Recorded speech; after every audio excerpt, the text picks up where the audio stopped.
एक प्रोफेसर की बेगम ने परिंदों की दुकान पर एक तोता पसंद किया जो कुछ फर पर बोल रहा था। औरत को पसंद आया और उसकी कीमत पूछी। दुकानदार ने कहा, मुहतरमा, कीमत तो इसकी ज्यादा नहीं है, लेकिन ये अब तक एक तफाइफ के कोटे पर रहा है, लिहाजा मेरा ख्याल है इसे रहने ही दे, कोई और परिंदा देख ले। प्रोफेसर की बेगम को तोता कुछ ज्यादा ही पसंद आ गया। कहने लगी, भाई अभी इससे भी तो पता चले शरीफों के घर कैसे होते हैं। उन्होंने तोते की कीमत अदा की और पिंजरा लेकर घर आ गई। पिंजरे को कमरे में एक मुनासिब जगह लटकाया तो तोते ने इधर उधर आंखें घुमाई और बोला, वाह जी वाह, नया कोठा। ये कोठा तो पसंद आया। बेगम को अच्छा तो नहीं लगा, लेकिन वो खामोश रही। थोड़ी देर बाद उसकी बेटियां कॉलेज से लौटकर घर आई तो उन्हें देखकर तोता बोला, ओ नई लड़कियां आई हैं, वो भी चिकनी चिकनी। औरत को गुस्सा तो बहुत आया, लेकिन फिर बर्दाश्त कर लिया कि चलो कुछ दिन ये सुधर जाएगा।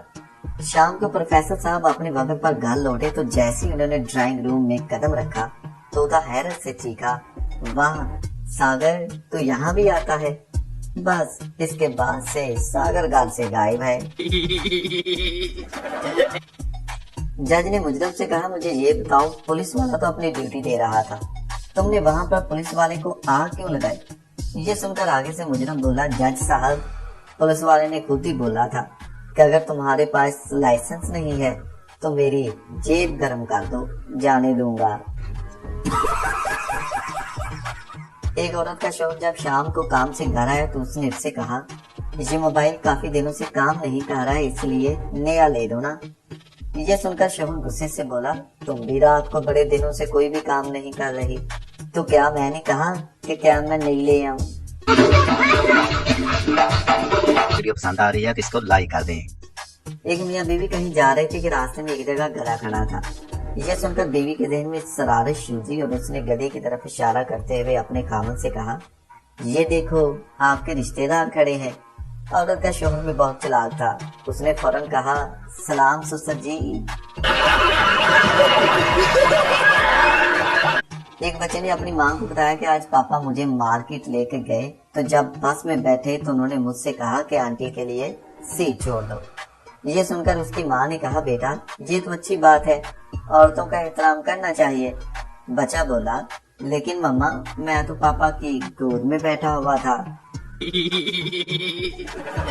एक लड़की अपनी एक दोस्त से जिसको तलाक हो गई थी 4 साल बाद मिली, तो उसने कहा, जब तुमको तलाक हुई थी तो तुम्हारे 4 बच्चे थे, तो अब ये 5 हैं, ये 5वां कहाँ से आ गया? ये सुनकर उसकी दूसरी सहेली बोली, बस क्या बताऊं, वो कभी कभी सुलह करने आ जाता था। वीडियो पसंद आ रही है तो इसको लाइक कर दें। क्लास में पढ़ाते हुए उर्दू क्लास टीचर ने पूछा, बताओ जान में जान आने से क्या मुराद है?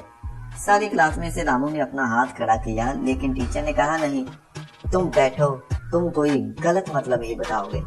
लेकिन जब क्लास में और किसी बच्चे ने हाथ खड़ा ना किया तो आखिरकार टीचर ने रामू को ही खड़ा कर लिया और कहा, चलो ठीक है, बताओ जान में जान आने से क्या मुराद है? रामू बोला, औरत का हमला होना। मिस ने कहा, मुझे पहले ही पता था कि तुम जरूर कोई इसी तरह का उल्ट ही जवाब दोगे। ये सुनकर रामू बोला, अगर ये उल्टा ही जवाब है तो फिर आप लोग ये उल्टा काम करते क्यों हो? कुछ लोगों को किसी की भी कोई बात सुनकर कुछ न कुछ कहने की आदत होती है। इसी तरह एक शख्स को किसी की भी बात को सुनकर कहने की आदत थी कि शुक्र है, इससे भी बुरा हो सकता था। उससे मिलने वाले सारे लोग उसकी इस बात से परेशान थे। एक दिन उसके दोस्तों ने मिलकर एक कहानी बनाई कि अब के बाद ये बंदा ऐसे अल्फाज नहीं कहेगा, कि इससे भी बुरा हो सकता था। वो अपने दोस्त के पास गए और गमगीन सा चेहरा बनाया हुआ था। उसके दोस्त ने पूछा, खैर है, तुम सारे बड़े गमगीन होकर चले आ रहे हो? उनमें से एक लड़का बोला, यार कल हमारी हमसाये की एक औरत गैर मर्द के साथ खड़ी थी कि फिर उसका खामंद आ गया और उसने गुस्से में अपनी पिस्तौल निकालकर अपनी बीवी और गैर मर्द को गोली मार दी और फिर खुद भी मर गया। आदमी ने कहा, वो जो हर वक्त मेकअप करके बाहर बैठी रहती थी?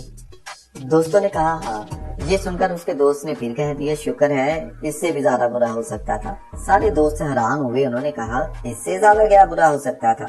ये सुनकर वो आगे से बोला, यार अगर ये वाकया कल की बजाय परसों का होता तो इस आदमी की जगह मुझे गोली लगनी थी।